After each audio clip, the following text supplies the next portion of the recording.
80 रुपए का लोन लिया और आज इनका एनुअल टर्न ओवर 800 करोड़ से भी ज्यादा है। ऐसे ही इस कंपनी के पास शुरू में केवल 10,000 का बैंक बैलेंस था, जो आज 30 करोड़ की कंपनी है और हाल ही इन्होंने 10,000 करोड़ का एक और लोन लिया। लोगों को लगता है कि लोन लेना बुरी बात, ये उनके लिए एक ट्रैप है, लेकिन आज हम आपको लोन लेने का वो तरीका बताएंगे जो आपकी आंखें खोल देगा और ऐसे लोगों की भी कहानी बताएंगे जो लोन लेकर करोड़पति बने हैं। तो जहां हम मिडिल क्लास लोग लोन को एक बैड डेब्ट की नज़र से देखते हैं, वहाँ ये अमीर लोग जिनके पास ऑलरेडी इतना पैसा है वो बैंक से क्यों लोन लेते हैं। आज हम जानेंगे कि हम मिडिल क्लास लोग अमीर लोगों की तरह लोन का सही इस्तेमाल करने से क्यों डरते हैं, क्यों हम मिडिल क्लास लोगों को बिजनेस लोन लेने के लिए बैंक चक्कर पर चक्कर लगवाते हैं और वहीं पर्सनल लोन देने के लिए पीछे पड़े रहते हैं। और लास्ट पार्ट तो मोस्ट इम्पोर्टेंट है, जहां हमने बताया है टॉप 3 ऐसे लोन्स के बारे में जो आपको गवर्नमेंट ऑफ इंडिया प्रोवाइड करती है, तो वो पार्ट तो बिल्कुल भी मिस मत करना।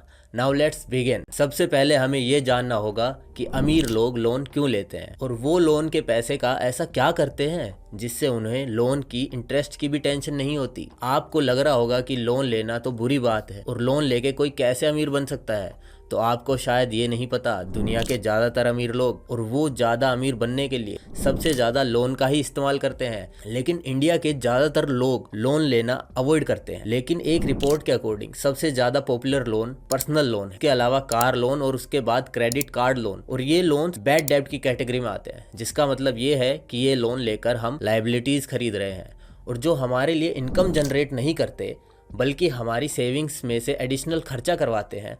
और वही दूसरी तरफ अमीर लोग लोन लेकर उस पैसे को रियल एस्टेट, स्टॉक्स और बिजनेस में लगाते हैं और उन्हें लोन्स की ईएमआई से ज़्यादा रिटर्न मिलता है और इस तरह से वो एक साइड इनकम जनरेट कर पाते हैं। क्रेड के फाउंडर मिस्टर कुणाल शाह का कहना है कि मोस्टली अमीर लोग लोन लेकर ही अमीर बने हैं और ये सारे लोन गुड डेब्ट की कैटेगरी में आते हैं, जिन्हें एसेट्स और बिजनेस में इन्वेस्ट किया जाता है। और अब अगर आपके मन में एक ख्याल आ रहा है कि हम मिडिल क्लास लोगों को बैंक बिजनेस लोन क्यों ही देगा, हमारी कैपेसिटी इतनी है कि लोन मिल भी जाए तो उसे बिजनेस में इन्वेस्ट करने का रिस्क ले नहीं सकते, जहां सारा पैसा डूबने का डर है, जो एक नज़र में सही भी है। तो इसका सॉल्यूशन ये है कि हम स्टार्टिंग में वहां से शुरू करें जहां बहुत कम पैसा लगाकर हमें ज़्यादा ग्रोथ मिल सके, चाहे वो शुरुआत कितनी ही छोटी क्यों ना हो, जिनके बारे में लास्ट पार्ट में बात करें। जो लोन लेकर करोड़पति बने उनकी कहानी। अब आपको एक ऐसी कहानी बताते हैं जिन्होंने लास्ट पार्ट में बताए प्रिंसिपल पर काम किया और आज उनकी कंपनी की वैल्यूएशन 1600 करोड़ है। 7 लेडीज के ग्रुप ने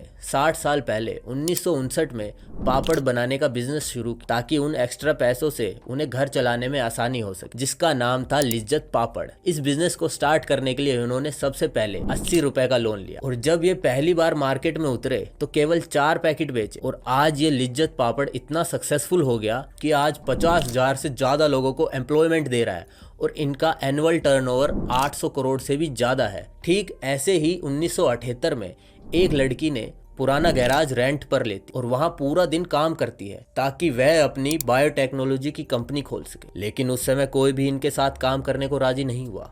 फिर आखिर में एक रिटायर्ड कार मैकेनिक इनके साथ काम करने के लिए रेडी हुआ क्योंकि उसके पास और कोई काम नहीं था। और ये लड़की थी बायोकॉइन की फाउंडर किरण माजुमदार।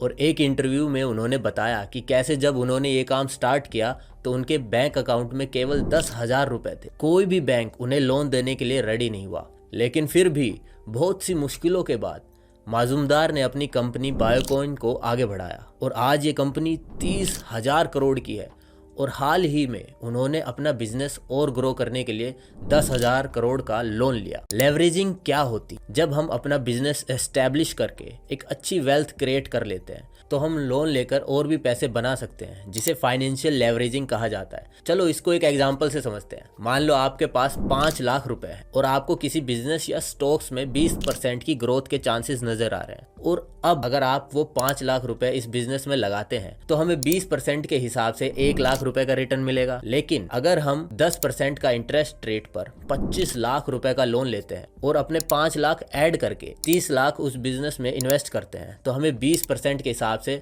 6 लाख का रिटर्न मिलेगा। और अगर हम उसमें 10% लोन का इंटरेस्ट 2.5 लाख माइनस कर दें तो इसके बाद भी हमें टोटल 3.5 लाख का एक्स्ट्रा प्रॉफिट रहेगा। इसे ही कहते हैं फाइनेंशियल लेवरेजिंग। इजी लैंग्वेज में हमने यहाँ अपनी कैपिटल को बढ़ाने के लिए लोन का इस्तेमाल किया ताकि हम बड़ा इन्वेस्ट करके रिटर्न भी ज्यादा ले सके। ये वो मेथड है जिसका मैक्सिमम अमीर लोग इस्तेमाल करते हैं, लेकिन एक मिडिल क्लास के लिए ऐसा रिस्क लेना बहुत ही खतरनाक साबित हो सकता है, क्योंकि अगर ऐसा हुआ कि लगाए हुए पैसे से रिटर्न नहीं मिला तो आपके पैसे तो डूबेगा ही डूबेगा, बल्कि बैंक भी अपना पैसा ब्याज समेत वापस मांगेगा। तो फिर वो कहाँ से दोगे? तो ऐसी जगह में जिन लोगों के पास बैकअप नहीं होता वो रिस्क नहीं लेते, और जिनके पास बैकअप होता है वो रिस्क ले जाते हैं, और एक मिडिल क्लास पर्सन ऐसे खेल नहीं खेल पाता। फिर भी आप लोगों को ये बात पता होनी चाहिए कि लेवरेजिंग होता क्या है। Assets versus liabilities. जैसे हम मिडिल क्लास लोग लोन लेते हैं घर खरीदने के लिए, कार खरीदने के लिए, और या अपनी कोई भी ज़रूरत पूरी करने के लिए, उसी जगह अनिल अंबानी, विजय माल्या और अश्नीर ग्रोवर इन सब के लिए लोन नहीं लेते। वो लोन लेते हैं जस्ट मज़े लेने के लिए। तो वो ऐसा क्या करते हैं जो उन्हें इंटरेस्ट का भी डर नहीं होता? दोस्तों, जितने भी अमीर लोग होते हैं वो जब बैंक से लोन लेते हैं तो वो पैसे लायबिलिटीज़ में नहीं लगाते। लायबिलिटीज़ मतलब वो चीज़ें जो आपसे पैसा लेती हैं और रिटर्न ना दे। तो जब ये अमीर लोग बैंक से लोन लेते हैं तो उस पैसे से एसेट्स खरीदते हैं। एसेट्स मतलब जो आपको पैसा बनाकर देती है। जैसे मान लो आपके पास एक घर है जिसे आप किराए पर देते हैं, तो वो घर आपको हर महीने पैसे देता है, इसलिए वो आपका एसेट्स है।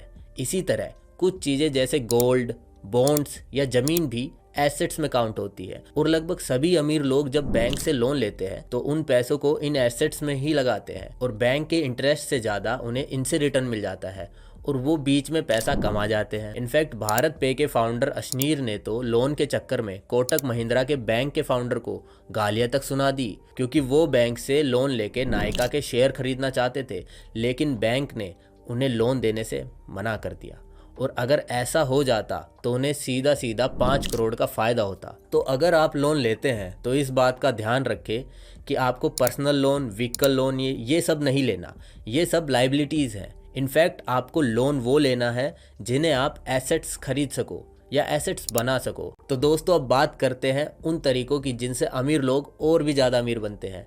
Number 1, investing in commercial properties, जिसमें हम रेंटल इनकम अर्न कर सकते हैं। इसका एक सबसे बड़ा एग्जाम्पल है बीजे अग्रवाल, जो शुरू में एक छोटी सी दुकान पर 5,000 सैलरी में हेल्पर का काम करते थे, और आज वो 770 करोड़ का रेंट लेते हैं, और आज इनकी टोटल नेटवर्थ 4,000 करोड़ से भी ज़्यादा है। अगर आप लोन लेके कमर्शियल प्रॉपर्टी में इन्वेस्ट करना चाहते हो तो उन प्रॉपर्टी में इन्वेस्ट करो जो एक्चुअल वैल्यू से बहुत कम प्राइस पर मिल रही। दोस्तों, काफ़ी properties family disputes, family emergencies और लोन प्रॉब्लम्स के चलते काफ़ी सस्ते में बिक रही हैं, और हमें ऐसी ही प्रॉपर्टीज़ को ढूंढना है। इसे ढूंढने के लिए आप फोरक्लोजर इंडिया की वेबसाइट पर जा सकते हैं, जहां आपको वो प्रॉपर्टीज़ दिखेंगी जिनके ओनर्स लोन पे नहीं कर पा रहे, और बैंक इन प्रॉपर्टीज़ को काफ़ी सस्ते प्राइस में ऑक्शन कर रही है। दूसरा तरीका है लेवरेज्ड बाई आउट। इसका मतलब है अगर आपका एक बिजनेस पूरी तरीके से एस्टेब्लिश और सक्सेस हो चुका है तो आप लोन लेकर उसे बढ़ाने की जगह किसी दूसरे बिजनेस में इन्वेस्ट कर देते हो, ताकि एक बिजनेस के साथ साथ आप दूसरा बिजनेस भी बिल्ड कर सको। आपका एक बिजनेस अगर लॉस में चला भी जाए तो दूसरा तैयार हो।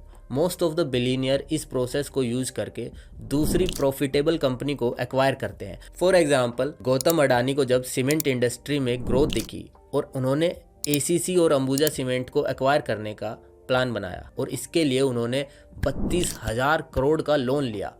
अब जो स्मॉल बिजनेस ओनर्स हैं वो इतना बड़ा लोन तो ले नहीं सकते, लेकिन इस मेथड को समझ सकते हैं और अपने बिजनेस पर इम्प्लीमेंट कर सकते हैं। लेकिन मोस्ट ऑफ इंडियंस लोन लेकर ऐसी इन्वेस्टमेंट करने का रिस्क नहीं ले सकते, और इसकी सबसे बड़ी वजह है कि हमें उतनी नॉलेज नहीं है। इसलिए सबसे पहले हमें नॉलेज गेन करनी चाहिए ताकि हम कम रिस्क के साथ आगे बढ़ सकें।